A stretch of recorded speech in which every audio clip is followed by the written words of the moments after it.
Boa noite, irmãos decolores. Mais uma vez aqui reunidos nesta segunda-feira abençoada. Espero de coração que nós, aqui neste momento, possamos, com nossas canções, passar a inspiração da palavra de Deus através delas para vocês. Espero, meus irmãos em Cristo, que o nosso amor neste momento, que o amor de cada um reunido, possa ser consolado pelos que estão passando por dificuldades, por momentos difíceis. Paz e bênção.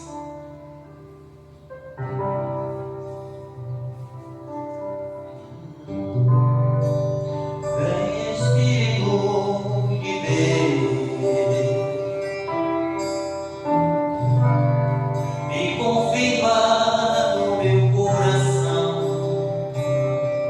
que sou amado, sou filho amado, que amado eu sou.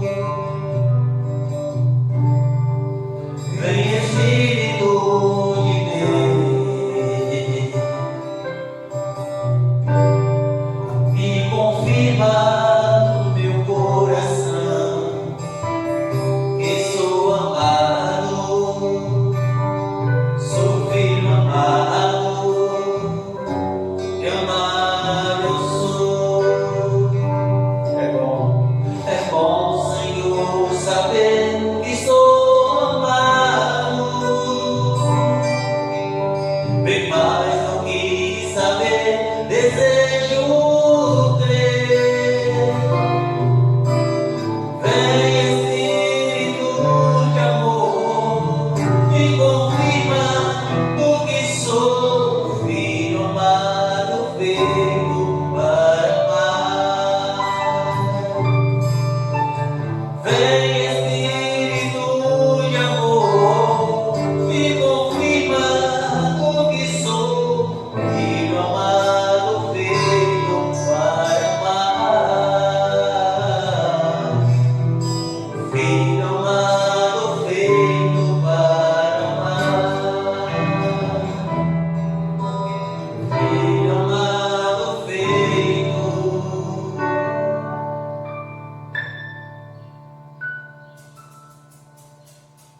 para amar.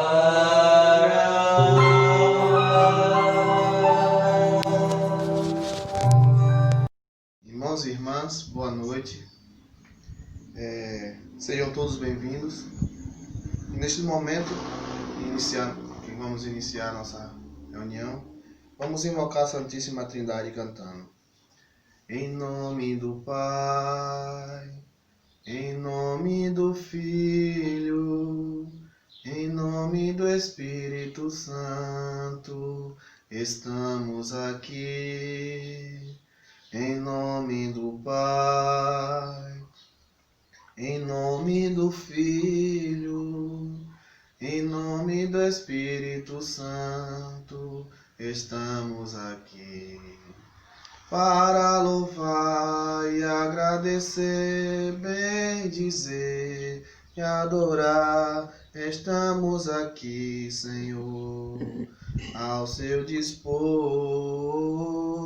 Para louvar e agradecer, bendizer e adorar, te aclamar, Senhor, Deus Trino de amor. Senhor, fazei-me instrumento de vossa paz. Onde houver ódio, que eu leve o amor. Onde houver ofensa, que eu leve o perdão. Onde houver discórdia, que eu leve a união. Onde houver dúvida, que eu leve a fé. Onde houver desespero, que eu leve a esperança. Onde houver erro, que eu leve a verdade. Onde houver tristeza, que eu leve a alegria. Onde houver trevas, que eu leve a luz. Ó Mestre, fazei-me instrumento de vossa paz. Compreender e ser compreendido. amar e ser amado, pois é dando que se recebe, é perdoando que se é perdoado, e é morrendo que se vive para a vida eterna. Amém.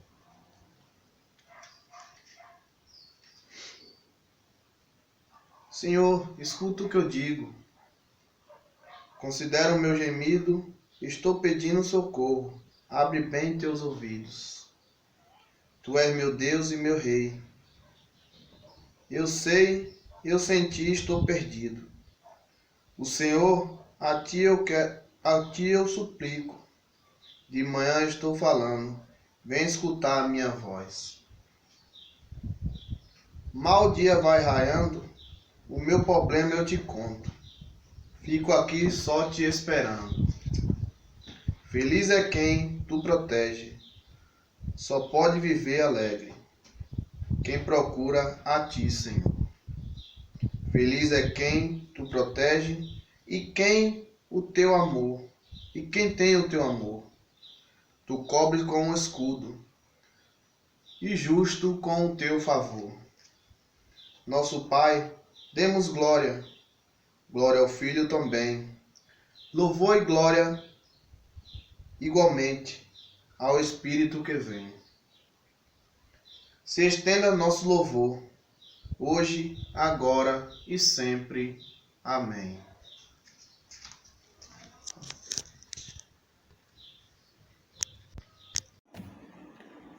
Boa noite, irmãos e irmãs de Colores. Que a paz do Senhor esteja com todos vocês. Vamos agora nutrirmos da palavra de Deus, ouvindo o Santo Evangelho. O Senhor esteja conosco, Ele está no meio de nós. Proclamação do Evangelho de Jesus Cristo segundo Mateus. Glória a vós, Senhor. Saindo daí, Jesus viu um homem chamado Mateus, sentado na coletoria de impostos, e lhe disse: siga-me. Ele se levantou e seguiu a Jesus. Estando Jesus à mesa em casa de Mateus, muitos cobradores de impostos e pecadores foram e sentaram-se à mesa com Jesus e seus discípulos. Alguns fariseus viram isso e perguntaram aos discípulos: por que o mestre de vocês come com os cobradores de impostos e os pecadores? Jesus ouviu a pergunta e respondeu: as pessoas que têm saúde não precisam de médico, mas só as que estão doentes. Aprendam, pois, o que significa: eu quero a misericórdia e não o sacrifício, porque eu não vim para chamar justos, e sim pecadores. Palavra da salvação, glória a vós, Senhor. Olá, caríssimos irmãos, eu sou o seminarista Odilon da Arquidiocese de Feira de Santana e fui convidado a partilhar o Evangelho com vocês. Mas hoje nós celebramos a festa de São Mateus, um dos apóstolos e evangelistas. E São Mateus é muito importante para nós e para a nossa igreja porque um evangelho é dedicado ao nome dele, Evangelho de São Mateus, onde ele narra os fatos e os feitos de Cristo na terra. Então, ao celebrarmos a festa de hoje, como nós podemos ver na liturgia do dia, o próprio Mateus nos conta a sua história, o seu primeiro contato com Cristo, o seu chamado, como surgiu a sua vocação ali, aquela interpelação que Cristo fez com ele. Ele mesmo nos conta no seu evangelho sobre a sua conversão.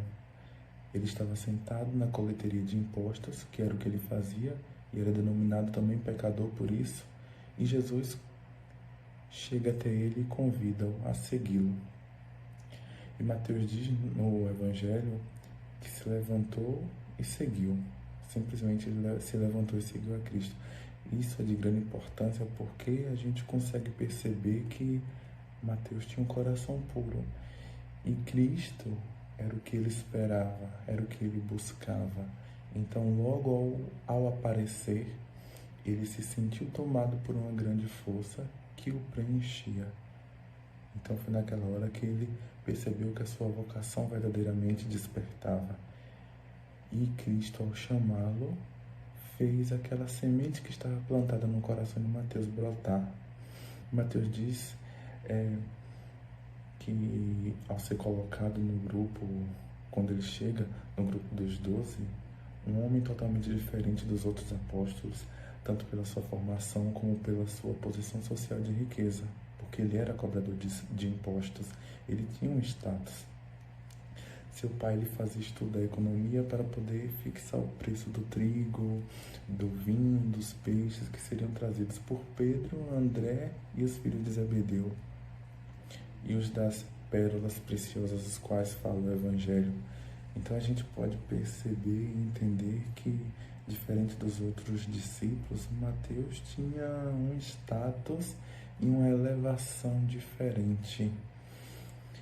E a gente pode ver que no Evangelho Cristo deixa bem claro que ele não veio para chamar quem é justo, mas para chamar aqueles que são pecadores.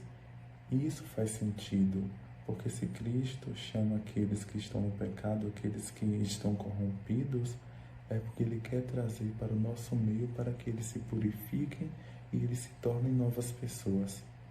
Não faz sentido Ele chamar quem já está com Ele, porque quem caminha com Cristo sabe para onde está indo, mas quem não caminha com Ele, quem não conhece a sua palavra, ainda está perdido, então precisa se achar.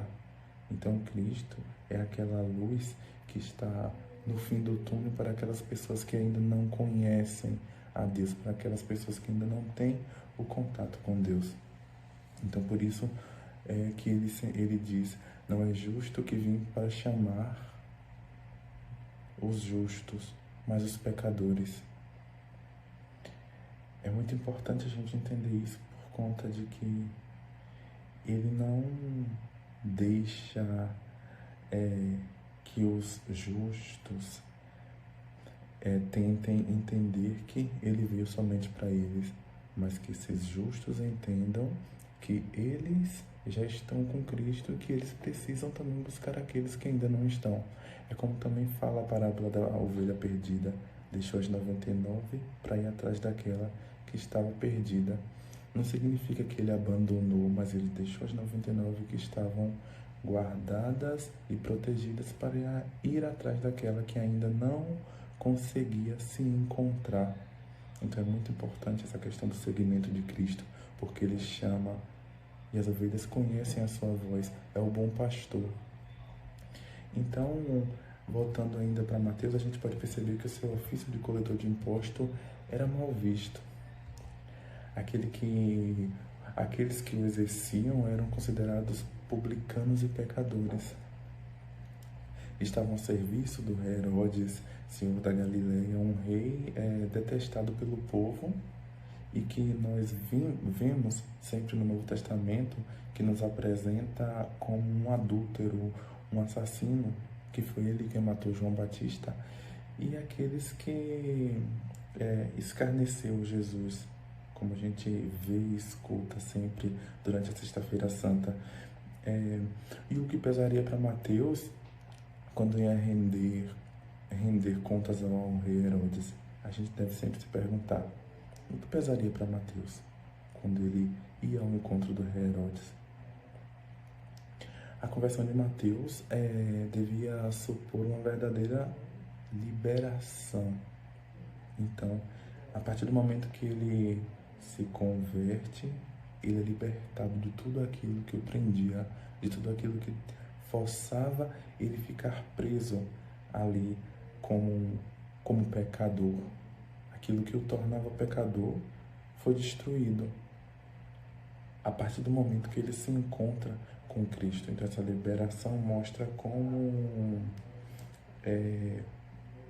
Cristo consegue transformar, eu não queria utilizar o termo água para o vinho, mas consegue transformar, dar um giro de 180 graus na vida de alguém. Sai de um ponto que é o pecado e ir para outro ponto totalmente diferente, que é de estar na graça e na paz junto com Ele.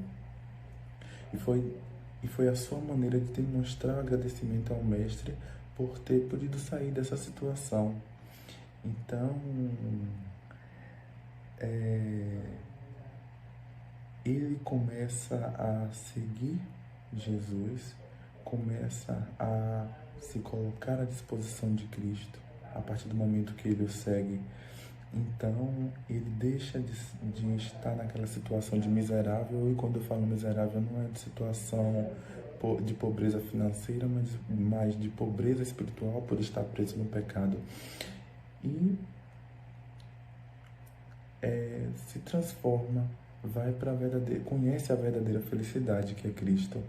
E nós podemos ver com São Beda, o venerável São Beda, que comenta sobre a conversão de Mateus, e ele escreve o seguinte, que a conversão de um coletor de impostos dá exemplo de penitência e de indulgência aos outros coletores de impostos e pecadores. No primeiro instante de sua conversão, atrai até ele, que é como dizer, ele foi atraído até a salvação, a um grupo inteiro de pecados. Então, a um grupo inteiro de pecadores. Então, a partir desse momento que ele é atraído para a salvação, é porque ele está sendo atraído pelo próprio Cristo. E como eu disse no início, ele foi transformado. Era o que ele estava esperando. Ele não tinha um coração ruim, mas estava preso no pecado. Mas a partir do momento que Cristo chega, que Cristo aparece, acontece esse processo de conversão e de limpeza. Ele sai daquilo que o prendia, que era o pecado, e passa para a felicidade eterna, que é o próprio Cristo. E na sua conversão se faz presente a misericórdia de Deus. Como se manifesta nas palavras de Cristo, frente a qualquer crítica que os fariseus pudessem fazer. Mas aí Cristo diz: misericórdia eu quero e não sacrifício. Cristo diz: misericórdia eu quero e não sacrifício. E de fato, não é aos justos que vim chamar, mas aos pecadores. Então, a partir daí, nós podemos entender que a proposta de Jesus Cristo é totalmente diferente daquilo que muitos imaginavam, daquilo que muitos esperavam. Cristo não veio para poder ajudar aqueles que já estavam salvos, mas para ajudar aqueles que estavam perdidos, assim como nós podemos ver do modo que aconteceu com Mateus. Isso é interessante porque nós podemos trazer para as nossas vidas essa questão, porque a todo tempo, a todo momento, nós nos afastamos de Cristo e Ele continua ali do nosso lado, nos chamando, nos ajudando, estendendo a mão para que nós nos levantemos. Na maioria das vezes, nós é que recusamos o chamado de Cristo. Ele sempre está: vem, segue-me. Às vezes nós começamos a segui-lo, mas por muitas vezes a gente fraqueja, a gente desiste. Mas não é dessa forma, não é dessa forma que nós devemos caminhar. Nós somos humanos, todos nós entendemos, mas a gente também deve fazer o esforço. A gente deve sempre se colocar à disposição, a gente deve sempre se colocar como um outro Cristo na vida daqueles que precisam também. Então que passemos a seguir a Cristo mais e mais, que nunca nos esquecemos do chamado dele nas nossas vidas. Às vezes parece que não tem nada ali para nos ajudar, mas se nós nos colocarmos e nos entregarmos nas mãos de Deus, nós vamos perceber que, como Mateus, nós vamos escutar o chamado de Cristo, que é tudo aquilo que a gente aguarda, que é tudo aquilo que a gente espera, porque a gente sempre anseia pela alegria perfeita. Às vezes ela está na nossa frente, mas nós não conseguimos enxergar. Mas a partir do momento que a gente parar, refletir e escutar Cristo nos chamando, nós vamos segui-lo. E como diz a música do Frei Gilson, né? Eu acho que muitos conhecem, que eu acho muito bonita, que diz o seguinte: eu vou deixar-me guiar e me abandonar no teu querer. Preciso fazer a tua vontade em minha vida. Eu vou deixar-me guiar e me abandonar no teu querer. Preciso fazer a tua vontade em minha vida. Para onde eu irei? Em quem me apoiarei? Para onde eu irei? Em quem me apoiarei? Eu seguirei, eu irei aonde fores, Senhor. Eu seguirei,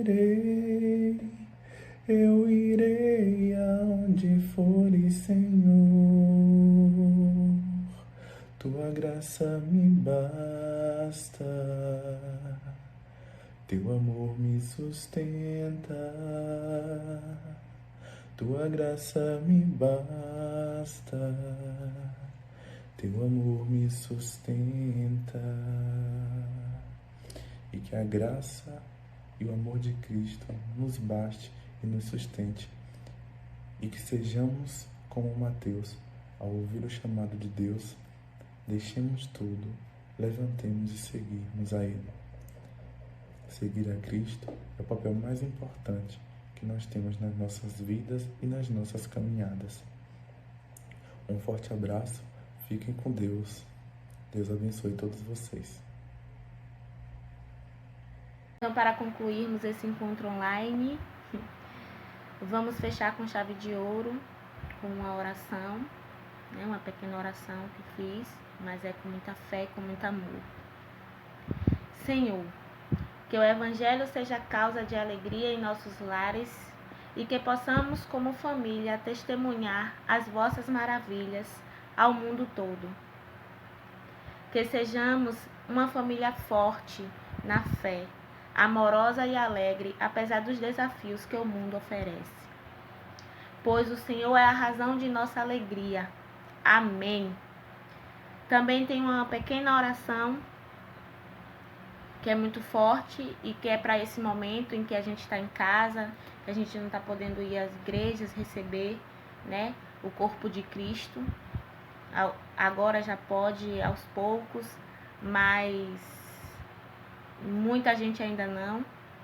Então tem essa oração aqui que eu acho muito forte, que eu faço ela por esse momento que a gente está em casa. Então vamos lá, se vocês puderem repetir ou pensar, vamos refletir essa oração. Meu Jesus, creio que estás verdadeiramente no Santíssimo Sacramento do altar. Amo-te acima de todas as coisas e desejo-te na minha alma. Já que não te posso receber sacramentalmente, vem pelo menos espiritualmente ao meu coração. Como se já estivesse aqui, abraço-te e uno-me totalmente a ti. Jamais permitais que me separe de ti, meu Deus. Amém. Então, bom dia para todos. Que Nossa Senhora esteja intercedendo por todos vocês, por nós, pelo mundo. E que o Senhor esteja conosco. Ele está no meio de nós. Em nome do Pai, do Filho e do Espírito Santo. Amém.